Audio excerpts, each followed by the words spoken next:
Good morning. Good morning. How the devil are you doing this fine day? Hope you're all fit. Well, forgive me for smiling. Before the show started, let's go right the way back. 4:28 this morning. Dan Cullen said, just under 6 hours to go. Are we ready for the second last show for 2 weeks? Stay tuned. And then a bit later on, with a minute and a half to go, Dan Cullen came back and said, the excitement is killing me. Gary Muirhead rightly said, you really need to get out more. The other thing that's amused me is we're being watched over on Instagram by a bunch of people, including somebody that goes by the name of Pelican Man. Surely the least scary superhero in the history of the world. Pelican Man. Yes. Man with a big chin in which to store his fish. I don't know. I'm sure there's a perfectly good reason for it, but I don't know what that reason is. Yes, it is the penultimate show before my long-awaited summer break. I've got a few bits and pieces to take care of over the next few days, but we will be bringing you 6 much shorter shows while I'm away. I don't know, I'm not entirely sure how you guys go about finding these shows, but if you follow the show on Instagram, no, not Instagram, that's a bad example. If you follow the show on Facebook or on LinkedIn or on YouTube, you will see that you will get a notification about 24 hours before a show is due to drop, and then the show will drop at the usual time, 10 o'clock. We've got 2 shows of roughly 10 minutes, I think, and the rest are about 4 or 5 minutes. No great shakes, if you're there, have a look. If you're not, you won't be missing a huge amount. Obviously, I won't be here to host the chat. I mean, you can talk amongst yourselves, but then you can do that anyway. You don't need me to help with that. But yes, there will be 6 shows dropping in my 2-week absence. So yes, that's all you need to know about that. The suitcases must be sitting by the front door now. They're not. My wife has finished all her ironing. Listen, I quite like to look nice while I'm away, but I can't see a lot of point in actually ironing clothes before you roll them up and stick them in a suitcase. But hey, that's women for you. Our friend Mick has just arrived. Morning, all. Good morning, Mick. How are you doing, mate? I hope you're fit and well. How's the hound? Hope he's fit and well as well. We do have a packed program for you today, as always.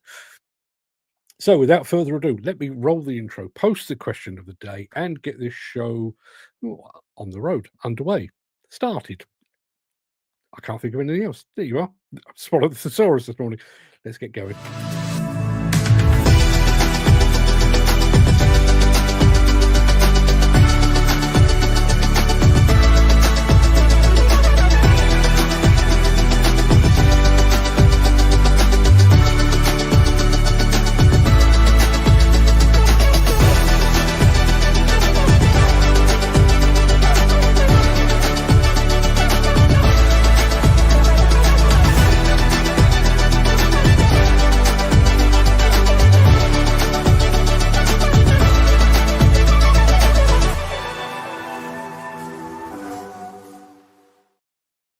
It is Thursday, the 24th of July, penultimate show before the summer vacation. Welcome to the Breakfast Show. I am your host, Mark Anthony, the Walrus of Demolition, the Lord High Chancellor of live streaming. And in today's show, CNB gets a push from John Deere, Brothers in Arms at Rummel Construction, Bobcat and the true meaning of horsepower, which will make sense when we get there.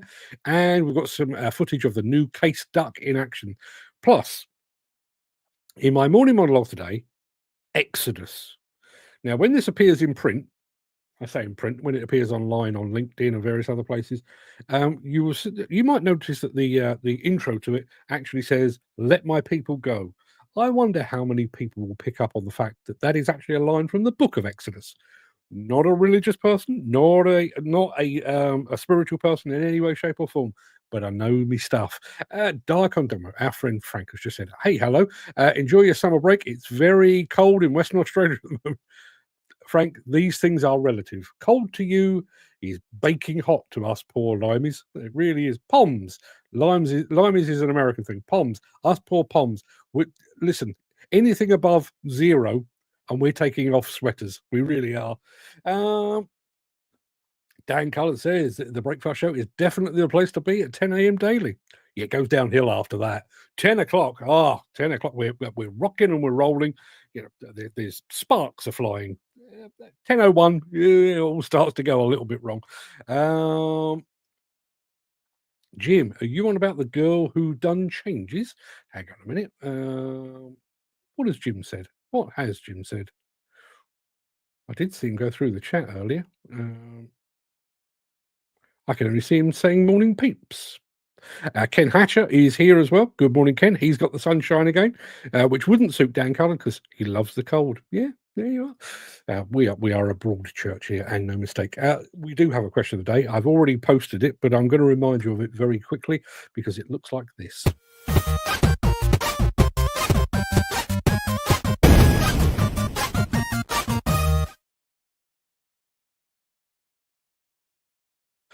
Yeah, our question of the day today, once again, deliberately coincides with our morning monologue. And the question basically is this: have you ever thought of quitting? Have you ever thought about just walking away from this sector, pursuing a different path? Ever been so frustrated and exasperated that you've given serious consideration to an entirely different line of work? I'm a one-trick pony.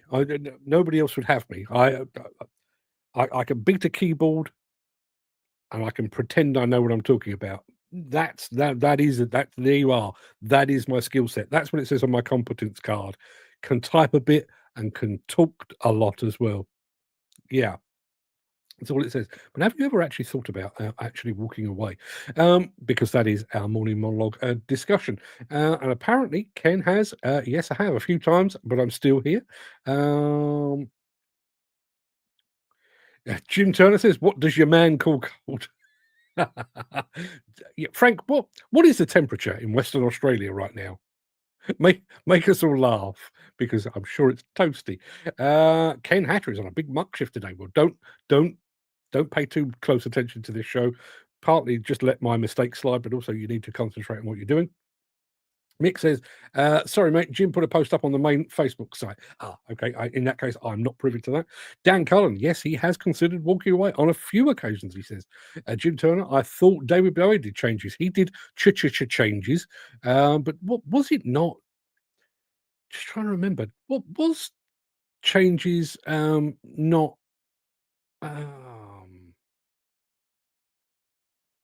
was it Ozzy and Kelly Osbourne did that together? Am I imagining that? I know Ozzy did one. Ozzy Osbourne, who's sadly no longer with us as of a day or two ago, but I'm fairly sure he did. Going through changes or something.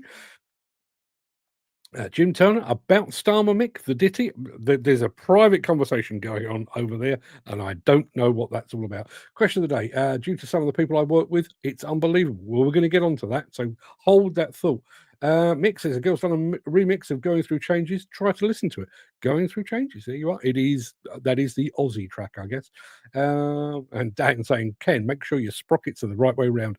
I'm fairly sure that is part of his pre-start check every single morning. Keep your answers coming in on our question of the day. Have you ever considered walking away? And we'll talk about that a little bit more at the end of the show. But between now and then, we have a show to bring you. Or do we have a show to bring you? Do we have a show to bring you? Just in very, very quickly. Apparently, very cold to our friend Frank over at Diacon Demo. 13 degrees. 13 degrees Celsius. 13. Just so you know, Frank. I did listen. I realised there are differences amongst us.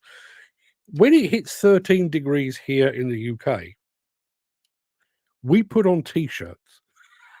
That's a sign that winter is over. We're going out in t-shirts. Possibly not the shorts quite yet, but 13 degrees is definitely t-shirt weather. We may shiver a bit, but it's t-shirt. I don't know if you know this, but apparently, per capita, the UK buys more cabriolets, open-top cars, than anywhere else in the world, and it is purely for the same reason as that. We see so little of the sunshine that when it arrives, even if it's just a glimpse, we cannot wait to get out in it. Literally March time. It's still fairly cold out, but the sun is shining, and there are people sat outside pubs under a heater, but in t-shirts. This is true. I'm not making this up. There you are. Jim says 13 degrees is shorts and vest weather. Dan Cullen says 13 degrees, too hot for me, and apparently Ken's sprockets are okay. I should probably check that every day just to make sure he's okay. And Peter McKenna, Peter, Crazy Edits, has just joined us over on Instagram. Never know where I'm going to spot Peter. He's here some days. I don't know. He's on Facebook one day. He's on LinkedIn the next, YouTube the next, and now he's over there. And apparently, Frank at Dark Demo is all rugged up. Yeah. Listen, we'd be stripping off. Let's get the show started, shall we? With a bit of this.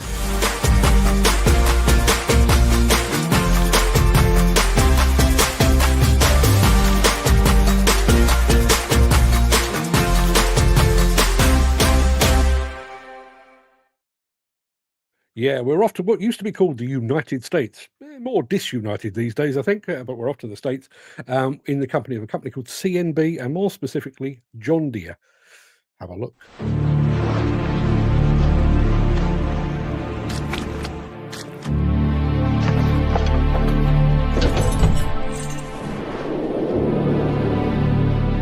My name is Court Bartson. I'm the owner of CNB Services, and I started it officially in 2013.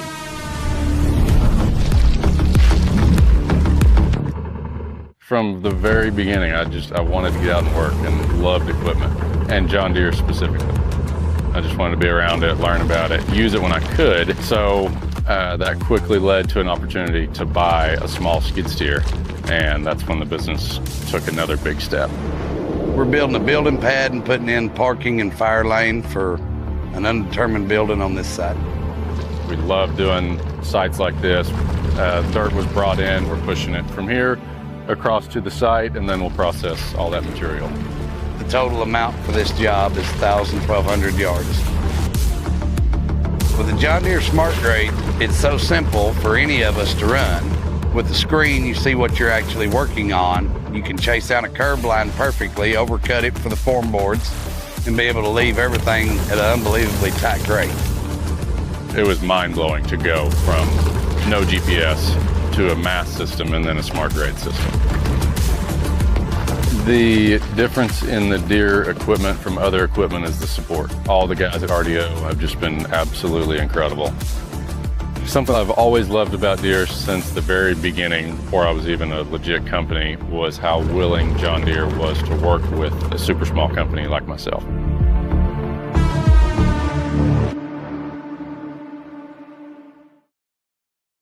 Yeah, good to see them pushing on, as they say.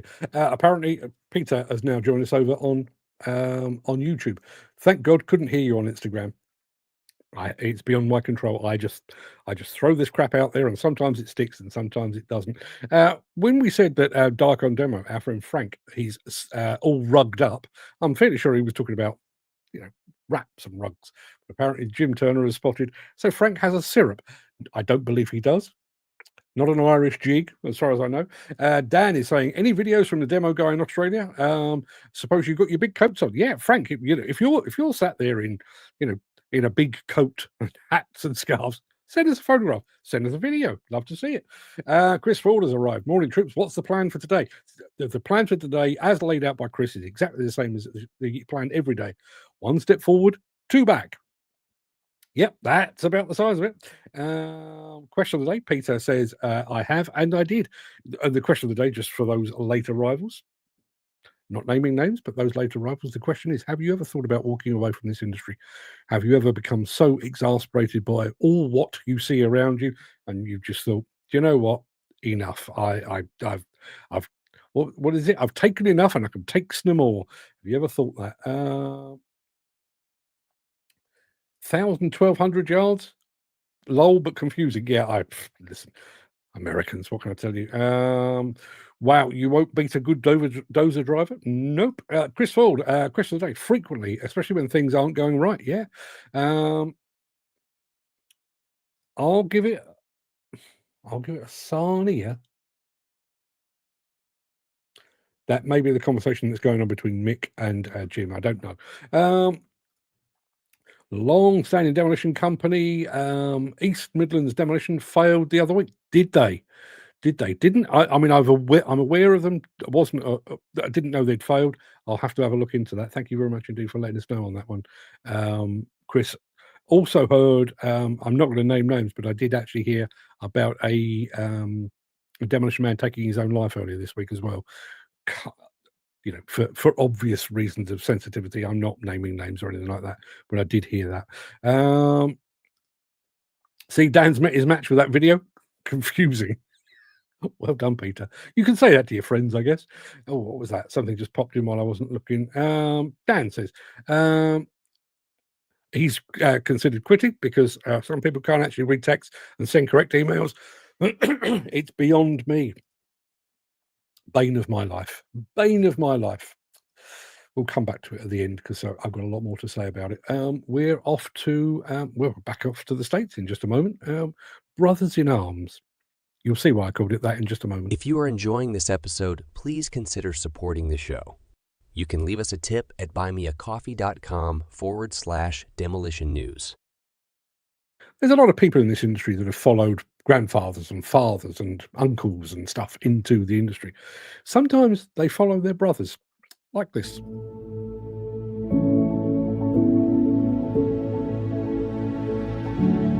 Before Rummel, I had little to no heavy equipment experience, big construction, dirt work experience. I was mostly warehouse and small little subcontract work, nothing too big. About 6 months into me operating, they asked me if I wanted to join the apprenticeship program, and it's an amazing opportunity to have. They teach us everything from little pieces of equipment all the way up to blades, dozers, get a lot of seat time in. Well, when I first started in equipment, I didn't know much about anything really with dirt work. And the fact that they'll train you from nothing, and they're really patient with all their operators, whether you're new, experienced, they definitely give you time to get comfortable with your piece. So I was working multiple golf courses, just landscaping, normal stuff like that. And then my brother got in the company. He was in there for about a year, and I decided to try to join on with Rummel. I was running a 31 for a little while, then he trained me on the push pulls, and then ever since then we kind of been bounced back and forth, and then we got sent out to the Cali job together, did the Imperial landfill over there, and ever since then we kind of been partners for a while. It's fun working with my brother, just because he teaches me stuff, so it all works out in the long run. And he's going through the apprenticeship program, so he knows a lot more stuff about a lot more equipment. So I'm just learning what he teaches. Heavy equipment is always ran in the family construction and all that stuff. So I wanted to come on the Rummel as an operator. And yeah, I started as a laborer, and I just worked hard as a laborer and worked my way up to equipment.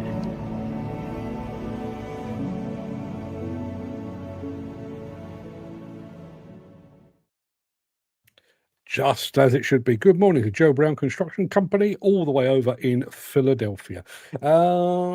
Jim Turner says, our question of the day, just a quick reminder, is have you ever considered quitting the industry? Jim says, not the industry, but yes, definitely housing. It's getting so fucking poncy. I'd like a nice local tip or quarry job, but the wage doesn't usually stack up against the housing rate. And Mick says, just bloody glad I'm out of it all. There you are. As I say, we're talking about that in our morning monologue today, so stick around for that. We're off to see Bobcat in a moment. Slightly unusual application. Back after this. Since the finance bill came into effect in April, the construction industry has seen a surge of fuel thefts. The rising cost of living has placed an additional risk of theft by employees and contractors, as well as opportunistic thieves. By using diesel dye and placing warnings of its use, you are sending a clear message that this is your fuel.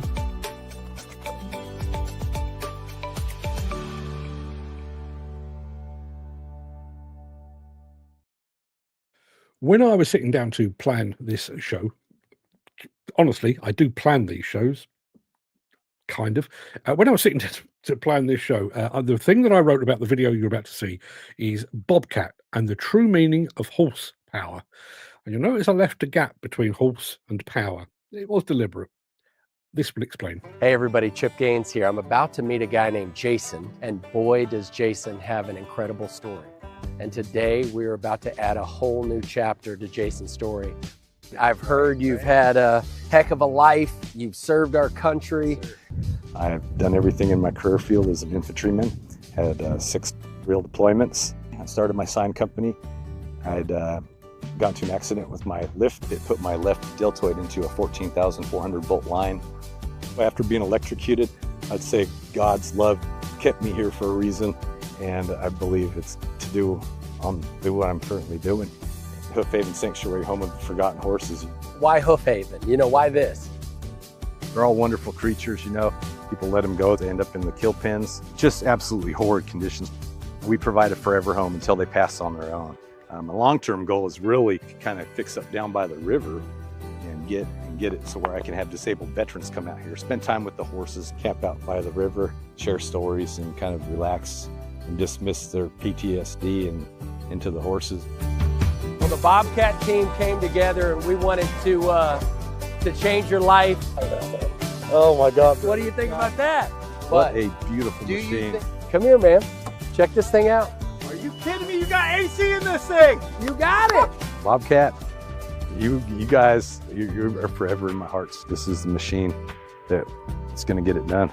I want to come back in 5 years and sit around that campfire and talk to some of those vets and hear about the impact that this piece of equipment had practically in Jason's life and as it relates to this incredible sanctuary. The fact that he's wanting to give back to his community, that's work worth doing. That's work that matters.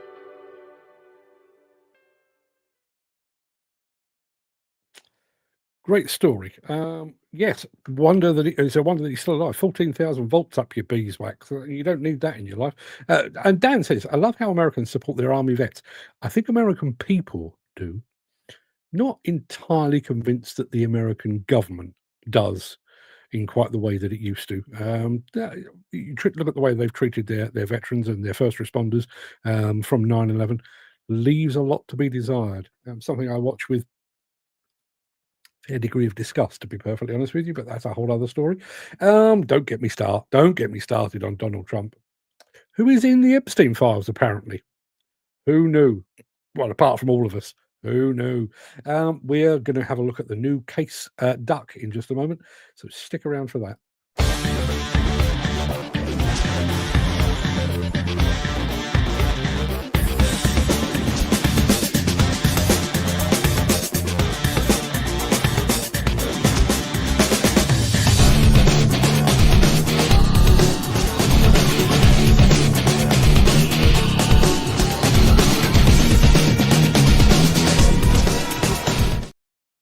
I don't know which of these messages to start with. I'm going to start with Mick, who says it's 11 days to his 74th birthday.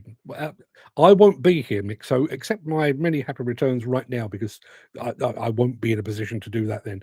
And then 4 weeks later, he's off for 3 months to get everything set up for the move for the new year. Hope to catch up for a drink with you before then. We will make that happen. What have I got? 4 weeks. 4 weeks. Yes, I will make that happen when I get back. I promise. You have my word on that. And the other message that I wanted to mention is the fact that somebody going by the name of Eddie Vedder has just joined us over on Instagram. Those of a certain age, those of a musical bent, will know that Eddie Vedder is actually the lead singer of Pearl Jam. I very much doubt that this is that Eddie Vedder, but if you are that Eddie Vedder, good. I mean, if you're not that Eddie Vedder, good morning. If you are, really good morning. Thank you very much indeed for joining us. Yes, one more film to show you today, and it is Case and their new rubber duck, which looks like this.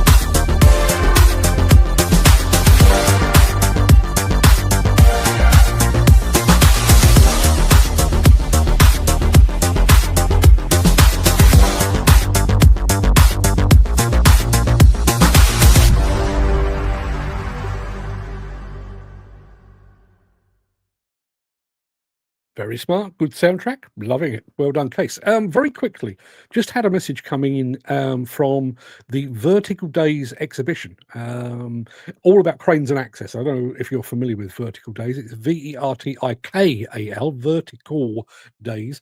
The show is taking place at the Newark Showground in September, 10th and 11th of September. If you're into access equipment or cranes or both, that will be the place to be. 10th and 11th, Newark Showground. I know Jim can probably fall out of bed to that, and I would imagine that Chris is probably not too far away. If you are into cranes and axes, Vertical Days, vertical with a K. Go and have a look. Dan says, Mick, looking forward to meeting you. If you're free, let us know. And that's a nice looking duck. I agree, it is a nice looking duck. Anywho, people, for the penultimate time of this season, that's just about it for the main part of this morning show. I'm going to roll the outro in just a second before leaping gazelle-like over into my morning monologue. If you can't stick around, please stay safe. Look after yourself, your family, your friends, and your colleagues. I hope to see you again very soon for the final time before I go on holiday. But if you do have the time and the inclination, I shall return immediately after this.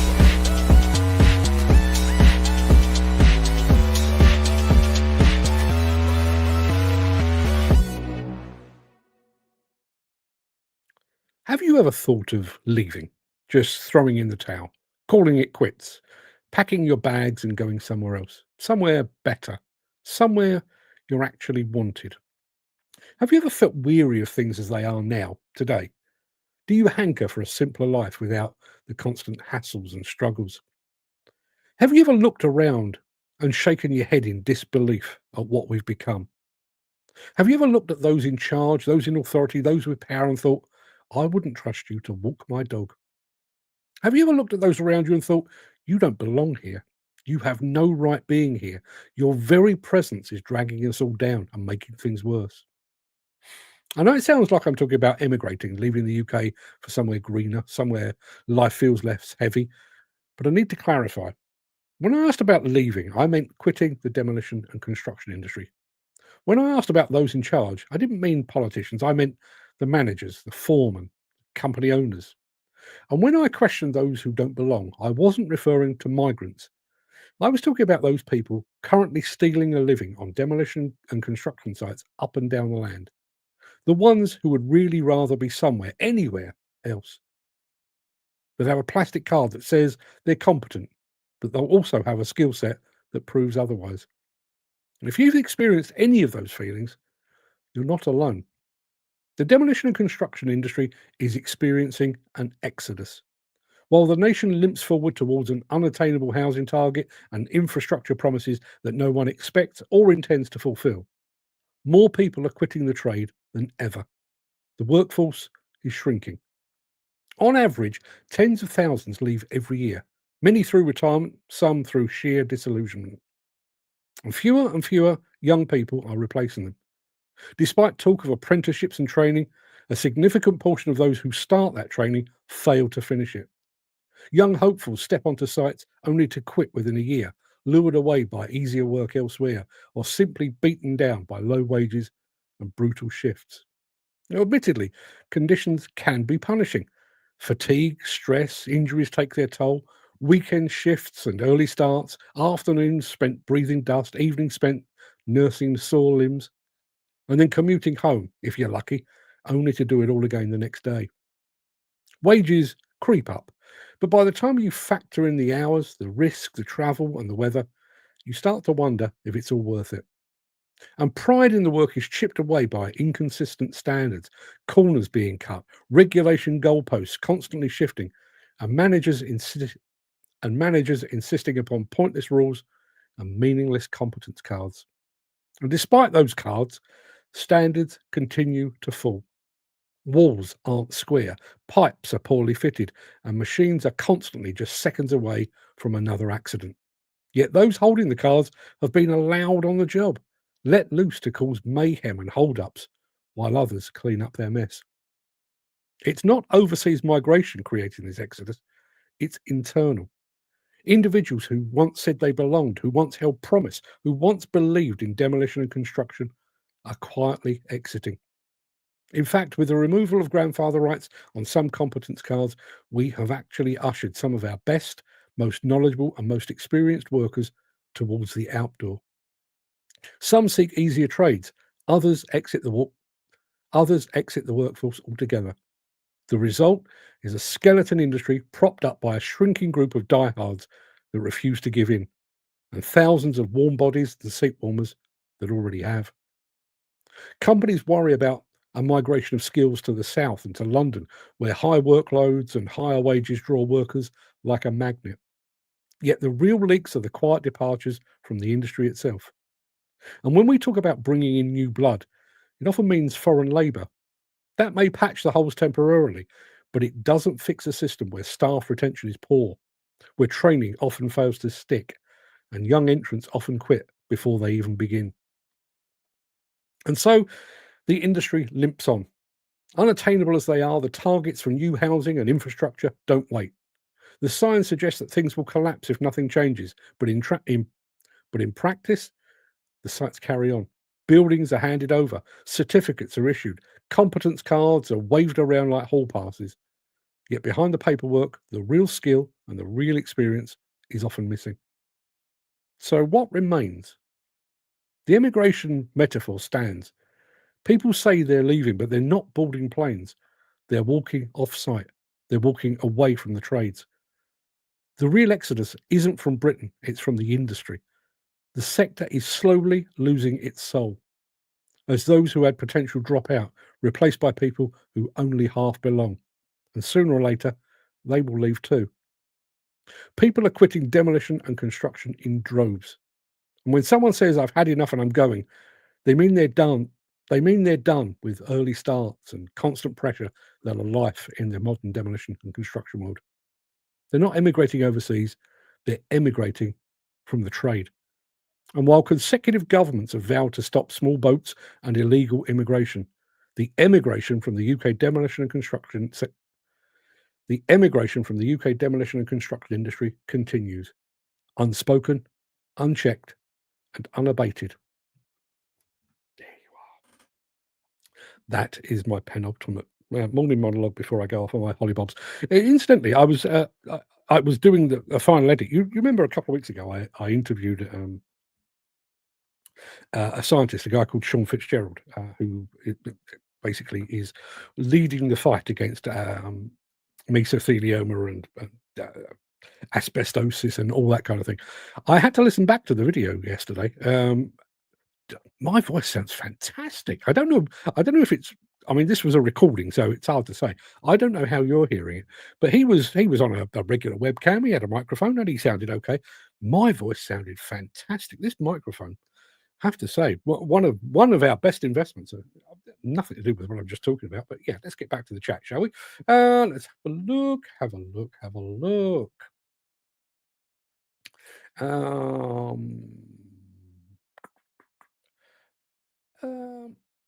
Okay, let's go back here. Dan Cullen says, wow, listening to you through Bluetooth is unbelievable.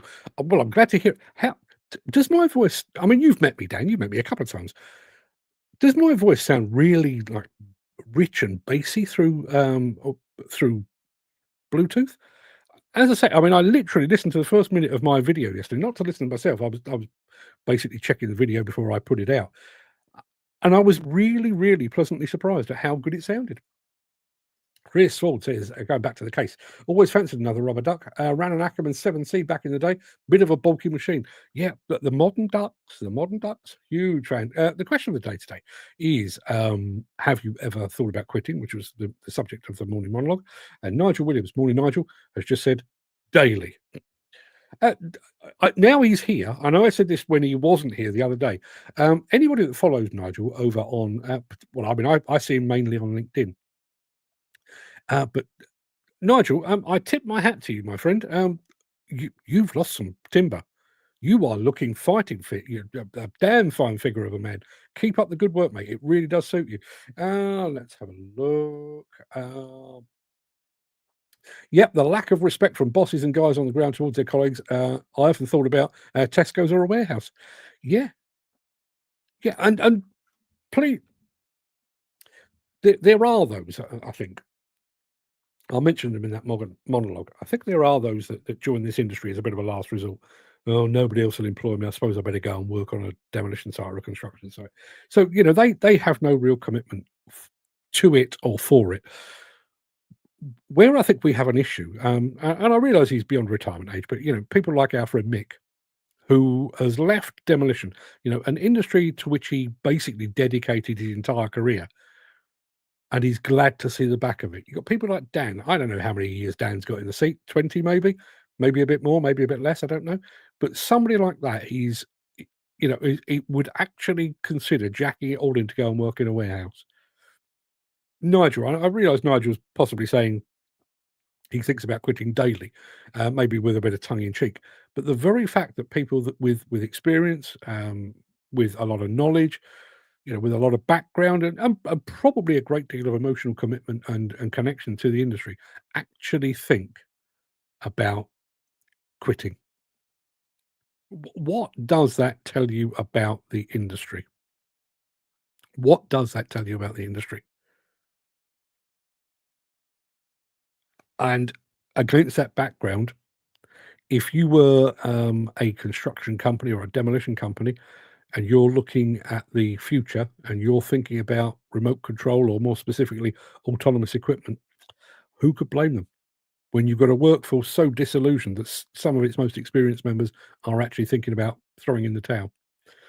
You got a problem, haven't you? A long-term problem. Jim says, I shan't be going, although I do like cranes, but the ones I like are along the lines of iron ferries, Smiths, and rusty bikes. Rusty bikes. Haven't heard that term for a while. Yeah, it does tend to be very new machines. I mean, the one thing I would say about Vertical Days, if you are in the, Dan, I'm looking at you. If you're in the hat collection business, there's a few on offer, and there's some good companies there. I mean, Liebherr are there, obviously, and plenty of others besides. I think XCMG are likely to be there purely with their access equipment, I would imagine. But yeah, if you listen, if you've got nothing better to do and you find yourself around Newark on the 10th and 11th of September, and you fancy yourself a couple of baseball caps, not a bad way to get it. Mick says East Coast demo. Was he East Coast or East Midlands? Because I think there are both. East Coast demo, they were based in Scunthorpe. Must be the firm I heard rumblings about when I was up seeing my son in Hull. If anyone can clarify that, I'd love to hear from you. Dan says, don't get me started on cars and experience. It's unbelievable how some of these guys actually get up in the morning and actually get to work. Yeah. And unfortunately, one of the things I find, one of the things I find hardest to deal with all of that is the fact that it is entirely self-inflicted. We as an industry, and I mean the broader industry, not just demolition, not just construction, but the whole lot. We bought into this idea of competence cards and all of that kind of thing. And seriously, when you actually take just I take a half step back rather than being in the weeds of, well, we must have competence, we must have cards, we must have certification, all that. If you take a step back, seriously, can anyone, hand on heart, where's my heart? It's over here. My waxy pea-sized heart. Can anyone put their hand on their heart and say that our workers are more competent today than they were 10, 20, 30, or 40 years ago? Can anyone do that? Has the holding of a piece of plastic actually improved things? My belief is it has not. If anything, and this is probably my bigger concern, if anything, I think it's lulled us into a false sense of security. You got a card? Yep, got a card. Says I can drive an excavator. Okay, excavator's over there. There's the keys. Go knock yourself out. Really? Should we not be checking? And the very fact that some of the major projects, HS2, Hinkley Point, and so on, the fact that they are checking, I've said it before, I'll say it again, I think that proves that the industry itself, those actually out on site, I think they've lost faith in the card scheme. I really do. Dan says it will never be checked as a big wig because I'm more worried about the paycheck of the development than the welfare of the men on site. Yeah. Yeah, and again, going back to that, I realise that, we're all in our own ways. We're working people. I don't expect, regular pats on the back from my employer, mainly because it's me and I find it hard to reach to pat myself on the back. I'm not expecting,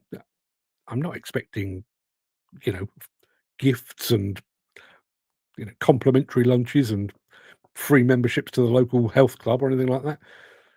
But being treated with a bit of respect is not much to ask, is it? Rather than being off hired without warning, rather than having to wait for your wages, even though you've done the work. Not much to ask, is it? And apparently, yes, I'm sounding very rich over the speaker of the JCB 140X. This microphone is marvelous because my voice sounds awful in my ears, but apparently comes through the speakers really quite nicely. Jim Turner says, if I never set foot on site again, I probably wouldn't miss it. Ideally, I'd like to get into a position where I can afford to just work for local small firms and builders doing a bit of plant hire and groundworks. Again, there's another person with 20, possibly 30 years under his belt who could quite happily walk away. And listen, if I won the lottery, it would be a surprise because I don't do the lottery. But if I won the lottery, could I walk away? I wouldn't. I'm genetically predisposed to writing. I would continue to write, even if I won 100 million on Friday. Again, unlikely because I don't do the lottery, but I would still find something to write about. I would still sit down on a fairly regular basis and write about stuff. Would I set foot on a demolition or construction site again? I wouldn't rush. I often say to guys, if you think you want to join for the money, don't bother, as you won't enjoy operating machines. It's an interesting point. I think one of the he actually goes on because this is the point I was going to pick up on. You have to enjoy it to be in it to believe it. It's not just a job; it's enjoyment too. I think that's one of the things that we've really lost. I think we're so burdened with rules and regulations. I think because everything is done against the clock, everything has to meet a certain timeline, certain criteria. I think the fun has gone. Just you guys. I don't suppose many of you, if any of you, are actually working alone. You'll be on site. If you're driving an excavator, there might be somebody on a dumper or a dozer or a dump truck or whatever it might be. So you're working with one other person, two other people, 10, 15, 20 other people. How often do you or can you get out of your machine and stand around and have a bit of a chinwag? Used to be I've got a bit of beard in my mouth, I think. Used to be part of the appeal. I mean, it used to drive me mad because I used to arrive on site, camera in hand, ready to do interviews and stuff like that. I'd arrive at 8:30, 9 o'clock, and 9:45, everybody had down tools and go and have a cup of coffee together, and they'd sit around and they'd talk about the football that was on last night or what they're doing the next weekend, and the girl that they shouldn't have been with the night before that, and all of that kind of thing. I see less and less of that.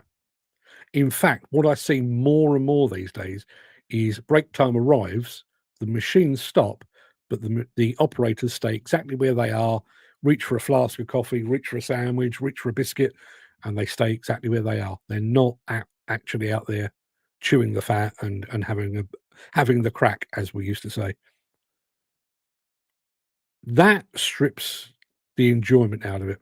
And I know we all go to work to earn a crust. We're not there to have fun and stuff, but I do feel like you need that thing. I mean, but obviously, I worked in an office back in the day.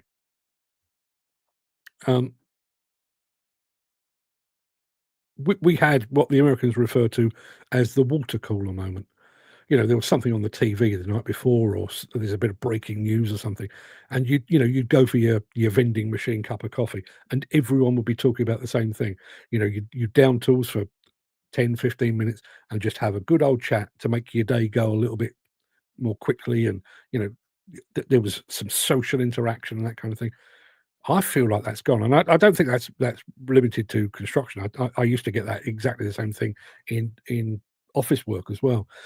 What used to be a 20-minute break became a 10-minute break, became a virtually non-existent break, to the point where This one is an exception, but back when I was working full time in a magazine, most of my keyboards were covered in biscuit crumbs because I would have my lunch at my desk. Wouldn't even bother leaving my desk, just carry on. That's what we've come to.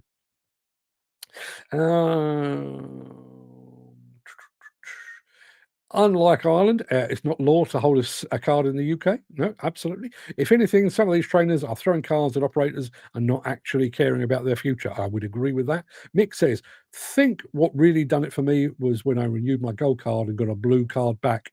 Why the effing hell should I do an MVQ just to put money in someone's pocket? I feel sorry for anyone who's looking for a career in demo and would do my hardest to stop them. There you are. Now, think about that. We already know that Mick is coming up to 74 years of age in a little over a week's time. He's dedicated his entire working life to this industry. I'm sure he has many tales to tell. I'm sure he's got a lot of good friends that he's come up with through the ranks and everything else. But not just has he retired, not just has he walked away, he would actively seek to stop somebody following in his footsteps. That can't be right, can it? That can't be right. I mean, I would understand it if he was taking people to one side and saying, well, you need to be aware of this and, forewarn you about that. That's sketchy, or you don't want to be going. But by and large, would I encourage somebody into journalism? Yeah, absolutely, without a moment's hesitation. It's not a bed of roses, I grant you, but it's a good job and it's sometimes well paid and everything else. But to have dedicated your entire career to a single pursuit and then to walk away and say, not only am I done with it, I think everybody else should be done with it as well. Dan says, if I won the lottery, what would I do? Have a bigger collection of hats, probably. Andy Thornton just says, sorry, just joined. Grenfell has meant a lot of people are now having to record a lifetime of competence. I understand why, but no one is realising the stress this is putting on those individuals. Grenfell is only part of the story. Obviously, Andy is not directly of this industry, but let me think, was it this December, or was it last December, or the December before? I think it was last December. We did away with grandfather rights on one of the competence cards that's widely used in the UK construction industry. So people that had worked for 10, 20, 30 years doing the same job, they were actually doing that job now. They were proving it on a daily basis. Somebody then set an arbitrary deadline that said, that's it. Grandfather rights have gone. In order for you to retain that card, you've got to go back and prove your qualification. If you've been doing the job for 30 years, well, I think it's a bloody liberty to ask you to prove it. But also, if you've been doing it for 30 years, you are probably getting fairly close to retirement age. Surely a lot of people, and I think that is the case, a lot of people would have looked at it and gone, do a test to prove I can do the very thing that I'm doing. No, that's me. I'm done. I'm going to go and stack shelves in Sainsbury's in the midst of a skill shortage. Dan is on his own today, loves the peace and quiet. Our friend Connor's school bus adventures back. Residents in a US town want a smokestack in the US, a staple of the town, to keep it up despite the plans to demolish the stack in September. Yeah, but they are a landmark. Ultimately, they are a landmark. Let's have a look. Dan says, on site, you're not allowed to stop and chat to the guys on some sites as what's going on now. Here's another thing. Listen, I know in the modern world of communications, I know we have sort of walkie-talkies and I know we have mobile phones, although I think there are question marks about whether mobile phones should actually be used within the cab and all that kind of thing. But how do you communicate between each other if you're not allowed to stop and chat? How do you, for example, if you're on an excavator and you've got somebody in a dumper or a dump truck, how do you tell them exactly where you need them to be in order to be ultimately efficient? How do you take a younger person, a rookie, to one side and say, you're doing it like that, fair play, but if you did this, how do you do that? How do you impart knowledge and wisdom if you're not allowed to speak to each other? There you are. Machines stop and phones come out now instead of chatting to colleagues. Listen, Many's the time. Sometimes of an evening in this house, there are 4 people: me, my missus, and my son and my daughter, and the 4 of us sat there like that. What's that about? Jim Turner says, if I'm ever minted, and I pray that one day you are, Jim, I'll be totally surrounded by machines. I'm on a machine nearly every day of the year already. The difference would be they'd be all mine. All mine. Apparently, that stack that people want to retain is in Bridgeport, Connecticut. In the last 25 years, in the last 5 to 7, this industry has hit an all-time low. It does feel like that, and I have to be careful because I've been doing this a long while. There is a bit of me that wants to say, "Oh, back in my day." Oh, well, back in my day, I mean, in my industry, back in my day, I was working a manual typewriter, which for anyone that's ever worked a manual typewriter is a ball ache. Imagine the office-based equivalent of an RB crane. Clunky and slow and a pain in the ass. I now use this. So, in terms of the tools that I have at my disposal, I have taken a giant leap forward. Is my job better today than it was 30 years ago? Probably not. 30 years ago, I was working in an office full of people. We had the Craic, we had a laugh. It's where I met my wife. We had, every once in a while, we'd put out a particularly good issue of the magazine, and we'd all go down the pub for the rest of the day. I mean, that's one of the reasons I don't drink anymore, but that's a whole other story. But that there used to be room, there used to be space, breathing space to get you through the working day. I don't believe we actually have much in the way of breathing space anymore. You arrive and you start work, and in an ideal world, certainly as far as your bosses are concerned, you do not stop work until you can't work any longer. The sun's gone down, or you're beyond the amount of time you're allowed to work. In an ideal world, morning breaks gone, lunch breaks gone, just keep going and going and going. And the reason they're doing that, some of them are fucking sadists, let's be absolutely honest, but the main reason they're doing that is because the industry is now geared to the quickest possible completion. I've said it before. How long will this demolition take? 6 weeks. Fantastic. You've got the job. Now do it in 4. And it's not peculiar to demolition. It's exactly the same in construction. It's the same in piling, in steelwork. It's the same in everything. Everything is against the clock because they've eliminated breathing space. We've kind of adopted. There is a principle within the manufacturing industry called just in time, or JIT, just in time, and basically the notion of just in time is, imagine, for example, the JCB factory. Some of you have been there. I've been there. We know what it looks like. So the notion of just in time is JCB is not drowning in piles of unprocessed steel. The steel that they require for that day, for 15 backhoe loaders, 12 telehandlers, and a couple of excavators, arrives that morning, goes straight onto the production line, and begins to be processed. They don't have to store it. They don't have to care for it. It arrives when they need it, and then those machines are processed, and they go out the other end. I feel like we've adopted exactly the same thing. How long will the job take? It will take 6 weeks. Okay, well, we will allow 5.5. But the truth is, because of weather, we're down to 5.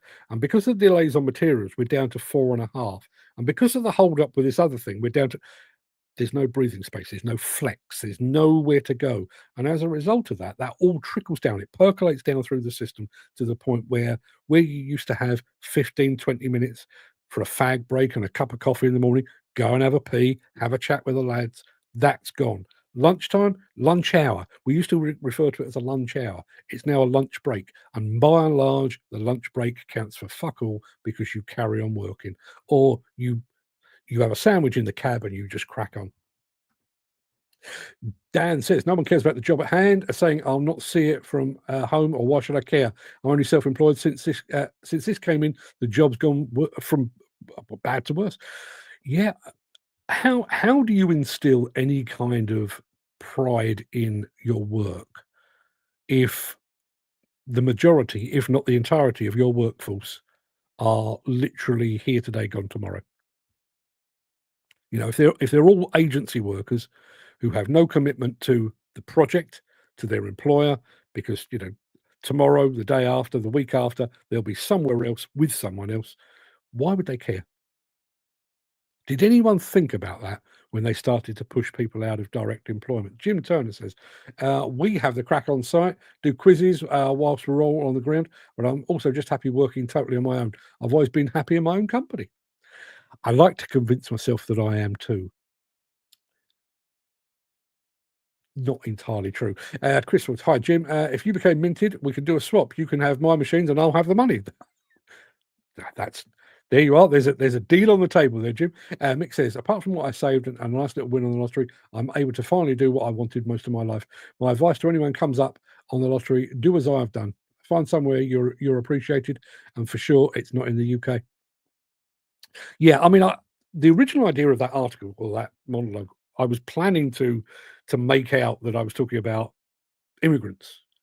You know, you look around and you think, what the hell are you doing here? What, you know, you have no you have no value. You're not supposed to be here. And I was literally, the payoff was going to be, I'm actually talking about those people that shouldn't be in the industry. I couldn't write it that way. I couldn't make it flow. But I do think, you know, I know there is this very big focus, wrongly in my opinion, but I think there's this big focus about the people arriving on UK shores in these little boats that people seem so obsessed with. How many people are leaving? How many people are jumping, like our friend Mick, jumping on a jet plane, never to return, because they've become so disillusioned with the UK? I have to admit, and again, this might be, you know, old man shouting at the clouds time. I have to admit, and I do sound like my dad now, I have never felt less affection for and pride in this country than I do right now. And bearing in mind, you know, I lived through, I was young, but, you know, lived through 3-day weeks and power cuts and national strikes and miners' strikes and, you know, IRA bombings and fuck knows what else. You know, I've lived through all of that. But I look at the UK now with a fair degree of, on a good day, disappointment, on a bad day, disdain. And I'll make no bones about it. And bear in mind, I can do my job from, as long as I've got a Wi-Fi connection, I can do my job from anywhere. And the last time I was in Bergamo in Italy, both myself and Fred were looking at apartments there, not as holiday homes, but I could do that. Don't speak the language. I could learn. Maybe that would be a good challenge. But you know, the more you experience that kind of way of life compared to what we have here, yeah, I could quite easily walk away. Chris Ford says, 40 years ago, I used to buy 2 newspapers a day in case I had a slow day, or bring the latest Diggerpool mag to pass the day. Now I use the time to listen to a plant show. And just on that basis, Chris, and others, but since you've raised it, you know, when you're listening to this, I mean, I know the first part of the show. I know when we're talking about, you know, here's a new machine and we have a video of it, what it might be. I realise that's kind of a visual experience. But when we get into this, I would imagine most of you are listening to this, and you're listening while you're doing something else. You're listening while you're actually doing a job of work. And we originally, the very reason this show is called the Breakfast Show, was a play on words. It was break as in demolition, but it was also a break as in 10 o'clock, I figured, was roughly the time that a lot of sites have their break time. So it was called the Breakfast Show. How many of you actually take a mid-morning break properly? You know, step away, pour yourself a cup of coffee, put your feet up, and you know, actually take a break. How many of you actually do that? Now you can't do anything, even when company brags about their bonuses. Great job. They won't or don't share with the guys that actually make the companies. This is what pisses me off. Yeah. Connor's School Bus Adventures. Finally, Illinois Department of Transportation imploded the Mac Lagoon, I don't know, bridge in Peoria. Peoria used to be a home of Caterpillar. Can't say it right, but it's likely for a bridge replacement project. I will check that out. Jim is on board. Sound, Chris? I'd definitely be up for a deal on the VCs. The demolition lasted 5 to 7 seconds, was on Tuesday night. I'll go and check that out on YouTube.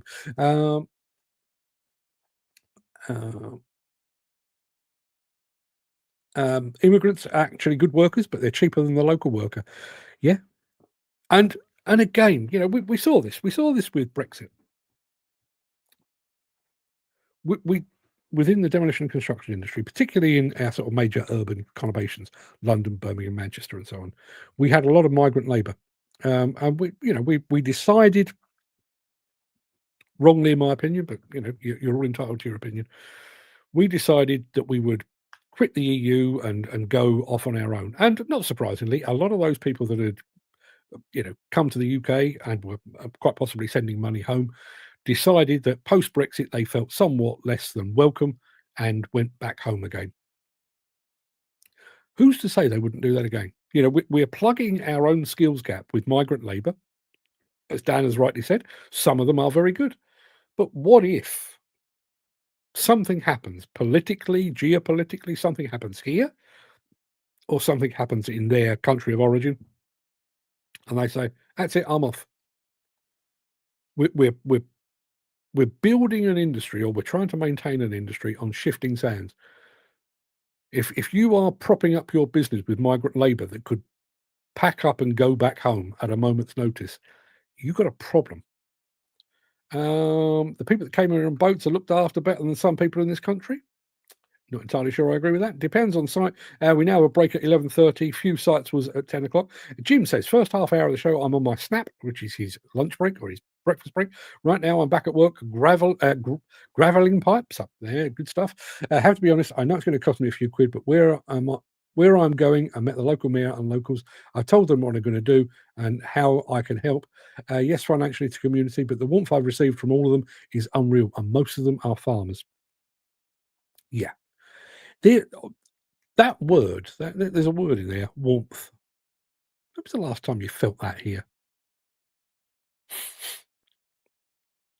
And I realised, I was mixing in very heady circles. But when I was in Italy last for the EDA study tour, I was basically there with about 45 demolition folk. They run demolition companies, and so they're up by their bootstraps, and we're not talking about some of them are fairly wealthy, but we're not all talking purely about multimillionaires here. We're talking about grafters, actual workers, actual entrepreneurs. And one of the things I found most refreshing about spending time with them was how open they were and how warm they were, despite the fact that some of them were competitors, despite the fact that some of them had developed things in one country. They were quite happy to share that with somebody from another country. They didn't see it as, oh, this is my secret, my precious. They didn't do that. They were, have a look. Despe, as an example. Despe hosted an event. There you go. There's everything we do. Go and have a poke around. Go and have a nose around. Have a look under the bonnet. Get a feel for it. There was no secrecy. And I realise it's kind of the Italian way. But there was a genuinely warm welcome. Going back to that word warmth, there was a warm welcome. When was the last time you actually experienced warmth? And I don't mean temperature-wise. Actual warmth. Felt like you were welcome and that you belonged and that your presence was appreciated. Got to be honest, for me, it's been a while. Maybe that's just me. Chris Ford says, have a good day, chaps. I'm going to skin my knuckles changing bucket teeth. Good luck with that. 10 o'clock, the phone starts. Not so bad. I've got 2 phones, but down to 1 as one died on Sunday. Yeah, phones do that, don't they? It's like years ago. Anything to do with concrete, Royal was Irish, Navy men. Now it's majority Indians, foreign nationals, and was Irishmen. Not sure where that goes. And it's the bridge pier that was blown up, by the way, on the implosion mentioned earlier. I'm going to go and have a look at that. I've got the details of what it is. I'll see what I can do with that. And Chris says, hi, Jim. I've got 3 VCs, hopefully at Cromford this year. I'll keep an eye out open for you. P.S. The VCs would come with a lot more machines just to keep you occupied. There you are. Andy Thornton says, although I'm not from the industry, I've only felt warmth from all I've met. My background is organisational change and health and well-being, not tree hugging, just pragmatic approaches. Andy, I'm running out of time to actually hook up with you, but I'd love to get into that, possibly on an evening show.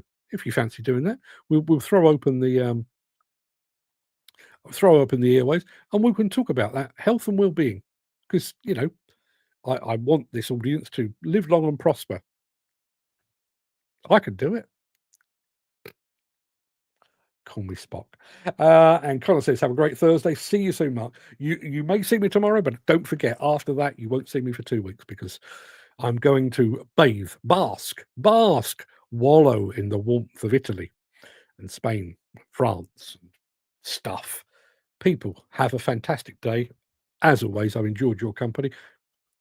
See, we're spreading the warmth, even if the rest of the nation isn't. I'll be back tomorrow for the final time before I go on my hollybobs tomorrow. 10 o'clock tomorrow. Jim, it's snap time. For everybody else, carry on working. Just turn up the sound and listen to my rich vocal tones oozing like oil into your ear holes. You can tell I'm waffling now. Mick says, stay safe, gents. Enjoy your holes, Mark. Thank you very much indeed. Jim, no, Mick, that was. Jim says, I'll definitely be at Cromford, barring any disasters. And Jim says, I'll give you a wave. Make sure you take plenty of photographs, or better still, aim a video camera at it all, if you would be so kind. People, see you tomorrow. Till then, this is